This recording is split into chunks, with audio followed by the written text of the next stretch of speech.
I was around 24, working both the bakery and deli at a newly opened neighborhood market, basically a Walmart without the rest of the store. It had only been open for about a week, and the place was constantly short-staffed. That week was especially rough because it was right before Thanksgiving, so half the employees had called out. I ended up covering both departments by myself in the back of the store. Early that morning, a guy in a red sweater came up to the deli counter. He barely spoke, just pointed at a block of cheese and said he wanted 2 pounds. I sliced it, handed it off. He walked away, and I went back through the walk-in cooler to check on the bread baking in the ovens behind the deli. About 20 minutes later, I came back to the deli and saw the same guy standing near the shelves in front of the counter. At first, I figured he was still shopping, but he wasn't holding anything except the cheese. He pulled his hood up and stood there quietly, staring in my direction. I asked if he needed anything and he didn't respond, just stayed there watching me. Something about it put me on edge, so I stepped into the back corner and grabbed my walkie. One of my close friends worked security at the store, so I radioed him and told him about the guy. Theft was common there, so we initially assumed he might be planning to steal something. My friend told me to act normal, head into the bakery area, and he'd come check him out. A few minutes later, he walked in and said the guy claimed he was just taking his time shopping. I told him the man didn't have a cart, didn't have any groceries apart from the cheese, and had been standing in the same spot staring at me. He said he'd swing through every hour until closing, which helped a little. I finished setting out bread and went back to the deli, only to find the guy leaning against the deli case, almost like he was about to slip behind it. I told him he couldn't be back there. He stepped back just enough to technically not be in the wrong spot, didn't say a word, and stayed right there while I worked. Every time security did a round, he'd shuffle back toward the shelves. As soon as they left, he returned to the counter again. By the time I was ready to close the bakery, I called the CSM up front and told her the situation was getting to me. She said she would handle it, and I stayed in the bakery until things calmed down. About half an hour later, she came back and said they'd asked him to leave. I thanked her and went back to finish closing down both departments. For a few minutes, everything seemed normal, until the bell rang at the deli counter. I walked out and saw him standing there again. He asked for half a pound of the same cheese as earlier. I sliced it quickly, handed it off, and watched him wander toward the chickens while I wrapped up the last bit of work. I flagged security again and told my friend that the CSM had kicked him out, yet he was somehow back inside the store. My friend stayed nearby and distracted him by talking about the rotisserie chickens while I rushed through the rest of my closing tasks. Once I shut off the ovens and washed up, I turned off the lights in the kitchen area, and when I looked toward the door, he was standing right there. No noise, no warning, just standing in the dark doorway watching me. I told him we were closed, but he pushed the door open and came straight toward me. I panicked and yanked open the walk-in cooler door, bolting through it as fast as I could without hitting the racks. I sprinted through the bakery, out the back door, and into the stockroom. I could hear the plastic cooler curtains moving behind me like he had come in after me, and that pushed me into a full run. I didn't stop until I reached the front of the store. I told security and the CSM that I was done for the night, and that I wasn't going back to the back of the store alone. While we were talking, the guy appeared again, walking through the aisles toward us, pointing at me and yelling for me to come back. My friend stepped between us and told him to leave me alone. Mall security arrived shortly after and helped keep him away until the police got there. My friend walked me to my car, apologizing, and I told him I needed a few days before I'd feel okay coming back. I went home, crawled into bed, and didn't sleep much. I ended up calling out the rest of the week. A few days later, my store manager called to apologize and asked me to return, saying I wouldn't be left back there alone anymore. I agreed, but also requested a transfer to the supercenter. I wasn't interested in taking chances like that for a job that barely paid anything. Later, they told me they had no idea what the guy wanted. He wouldn't tell the police anything. They arrested him for trespassing and harassment, and that was the end of it. But I was done working in a place where something like that could happen without anyone noticing until it got that far.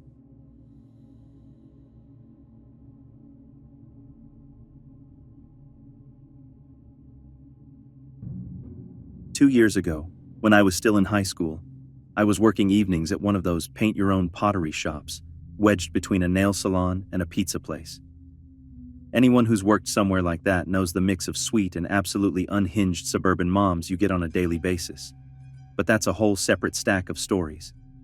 This one happened the night before Thanksgiving. Holidays always meant chaos, and that night the store was busy from the moment we unlocked the doors. I had the closing shift, which usually meant getting out at 9 or 10. But on nights like that, with decorations, inventory checks, and last-minute customers, I'd sometimes get home close to midnight. My boss decided I needed to help set up the store for the next day's sale, so I didn't walk out until around 11. By the time I got in my car, I was wiped out and mostly thinking about Thanksgiving food.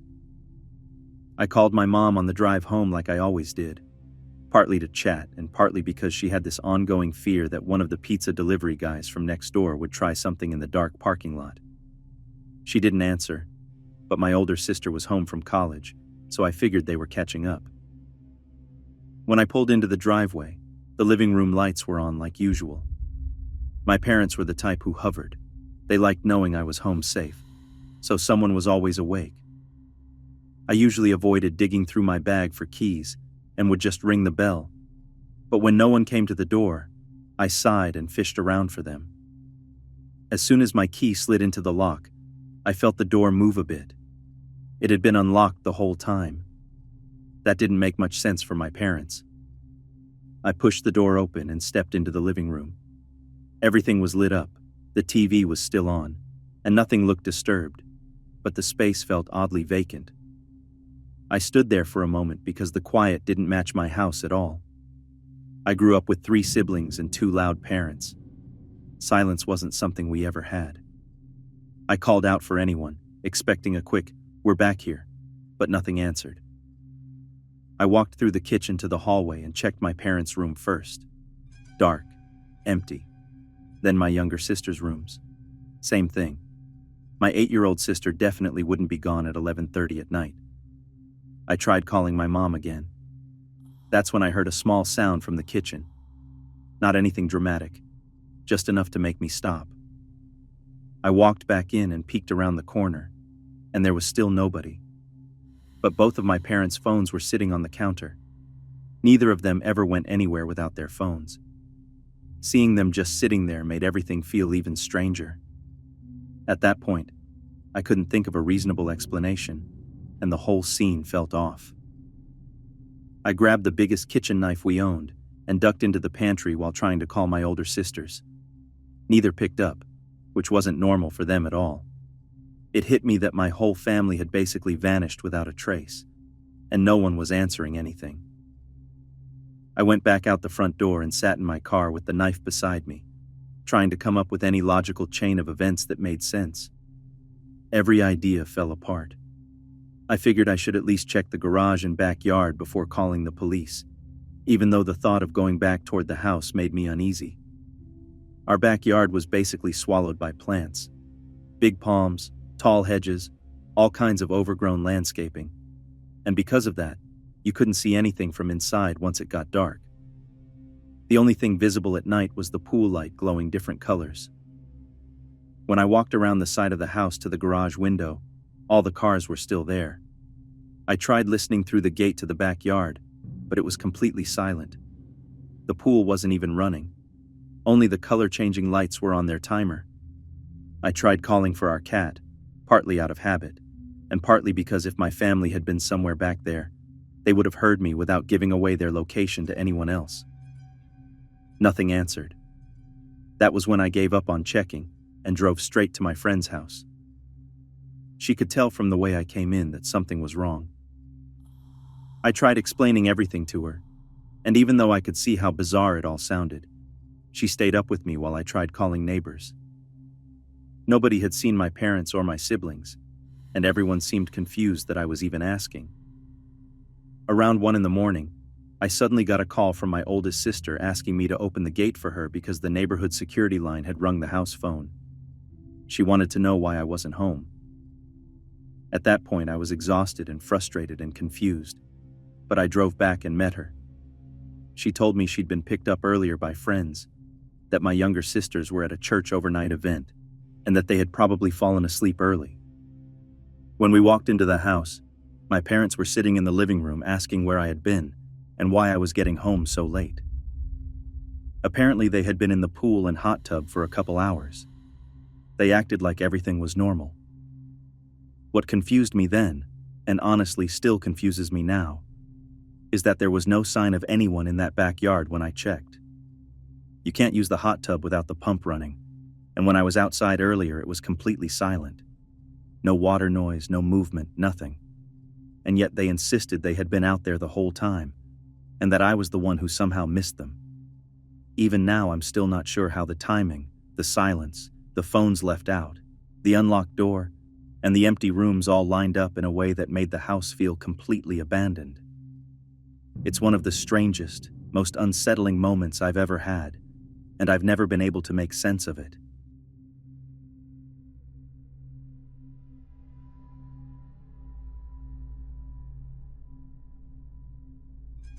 I'm 30 now, a nursing student, and Thanksgiving of 2020 still sticks with me in a way I didn't expect. The day actually started off great.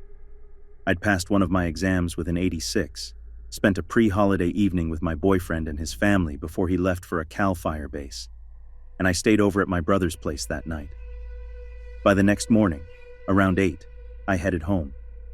I was exhausted, but instead of slowing down, my mind kicked into this restless, frantic mode, where I suddenly felt the need to pick up a surprise gift for my sister and her kids. Since she wasn't answering, I just drove over to her place. The whole day turned into one of those big family gatherings with too much food, too much drinking, people dancing, laughing. One of those rare holidays that feels like it's going exactly how it should. Around 6, I started planning my drive to my boyfriend's temporary housing. It was a 3-hour trip, and when I told him I wanted to leave around 1 in the morning, he wasn't having it. He said it was too late, too dark, and the last part of the drive was rural. I told him I was old enough to handle it, which only made things more tense. We eventually agreed on the plan, and the evening went back to food, photos, and wandering around the kitchen picking at leftovers. By 11, I tried to lie down for an hour or so before the drive, but instead I ended up showering and fixing my hair, which turned into a whole ordeal. I didn't actually fall asleep until closer to midnight. I set an alarm for 1, but I didn't hear it at all. My sister woke me up at 3:30, asking why I was still there. I scrambled out, only to realize I'd left my phone behind and had to go back for it. When I finally got on the road again, I managed to take the wrong route completely. Once my GPS corrected me, I was already annoyed at myself, especially because I thought I'd left my vape pens behind, which only added to the frustration. Eventually, I got out past Sacramento, and the highway was pretty empty. There was a lifted Silverado that tried to race me, and for a minute I let my ego get involved and pushed my speed way higher than it should have been. After about 10 minutes of acting stupid, I backed off, and not long after, the Silverado took an exit and disappeared. That left just me and a Ford that stayed on the road with me. At first, I didn't think anything of it. It was dark, and both of us were just 2 cars on a 2-lane stretch of highway. But after a while, I noticed the Ford wouldn't stay behind me. It kept creeping up on my right side, hovering close enough that it felt intentional. I tried to focus on the road and not his behavior. When we reached a small town and had to go through several stoplights, he stayed right there beside me. That's when I started to feel a different kind of alertness. Not panic yet, but that sense that something wasn't lining up. 2 lights later, he finally turned off, and I told myself I'd been imagining the whole thing. But a few minutes after that, as I passed through another green light, a car turned onto the road ahead, and it was the same Ford. It pulled up alongside me again, matching my speed just like before, only more deliberate this time. I kept my eyes straight ahead, but everything in my head tightened at once. I didn't want to call my boyfriend and worry him, and I didn't want my mom flipping out either, so I tried to talk myself down. I'd done late-night drives plenty of times. Maybe I was just worked up from the long day. We rolled up to a red light side by side. The wait felt longer than the others. Without turning my head, I could still see the shape of him in my peripheral vision. Someone wearing a hat turned toward me, not pretending otherwise. When the light turned green, neither of us moved at first. The cars behind us honked. I finally eased forward, and he did too, still keeping pace.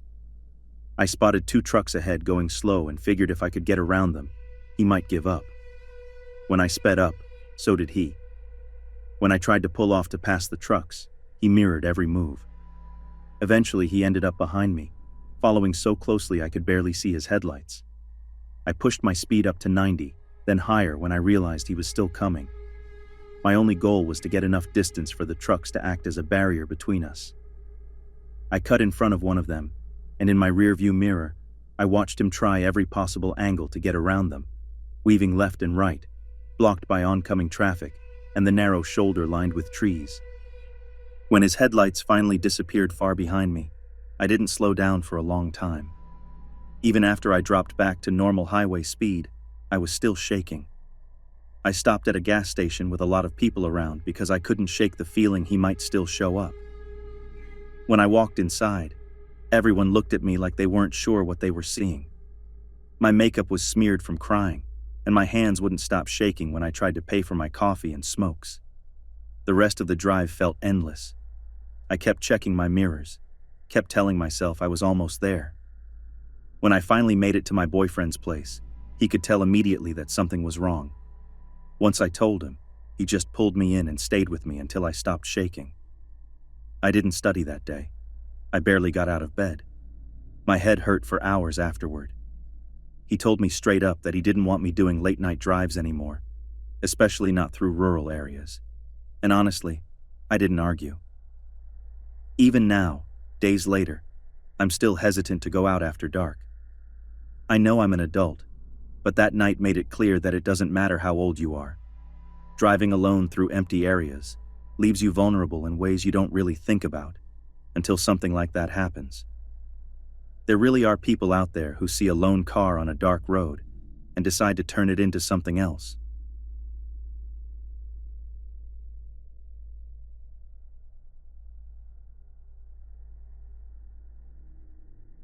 I spent Thanksgiving 2011 out at my grandparents' place on the edge of a rural town in northern Florida.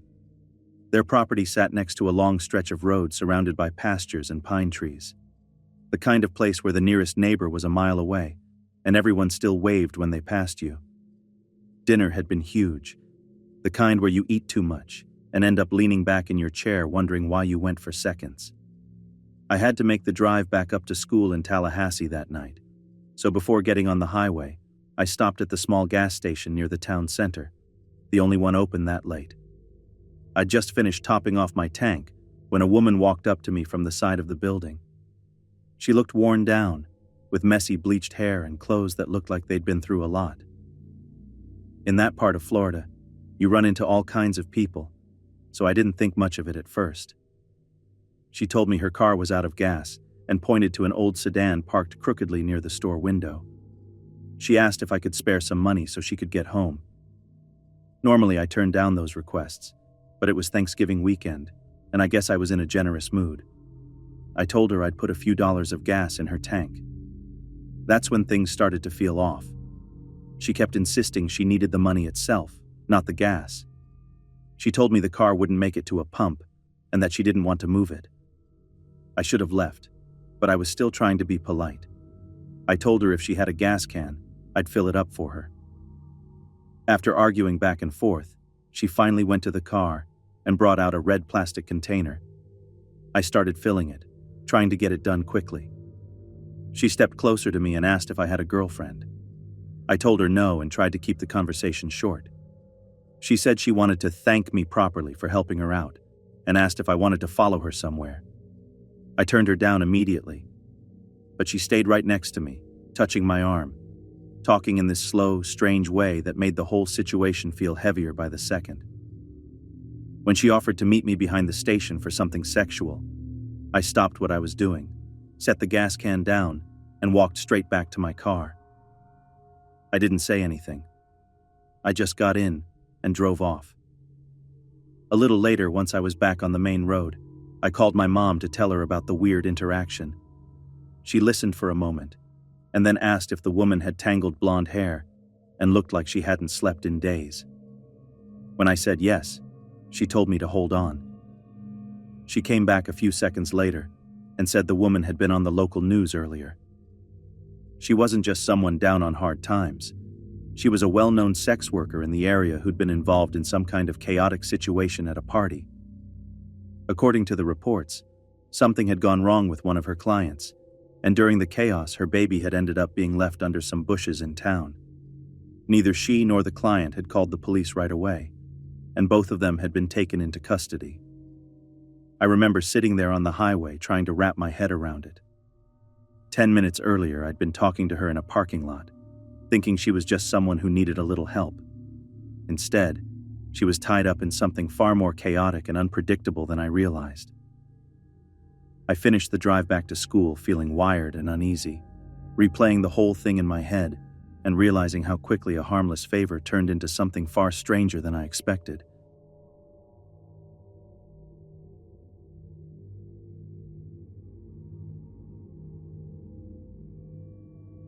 I was in first grade when all of this happened, back when riding the school bus felt like its own little world.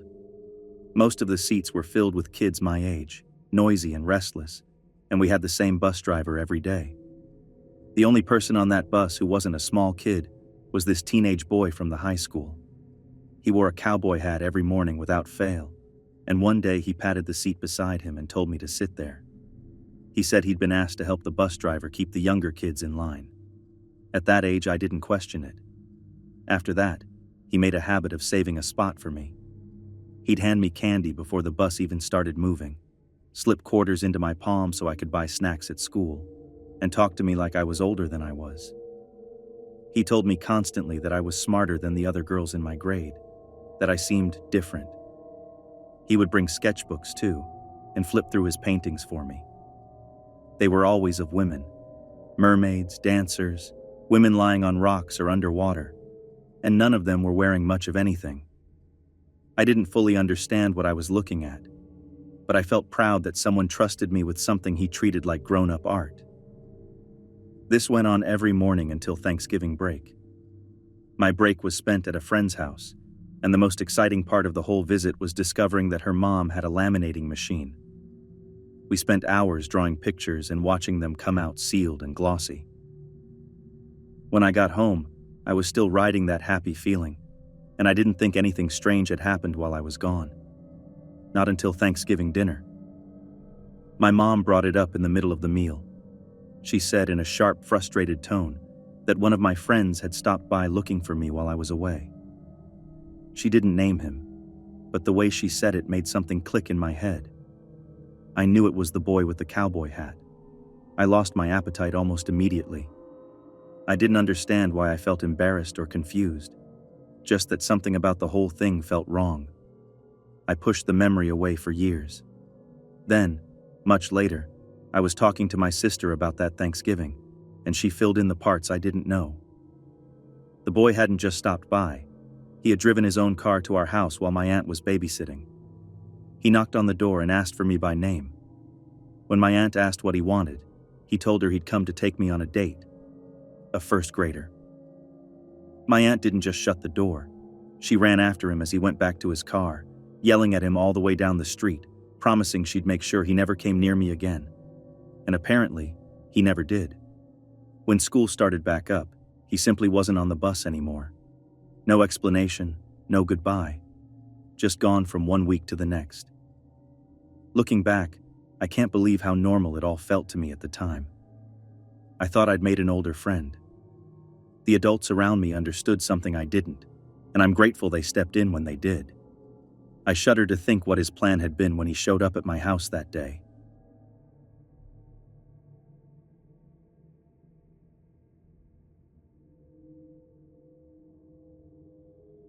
Back when I was working at a boba shop, we had this tradition a week before Thanksgiving where we'd host a public potluck. The shop would put out food and drinks.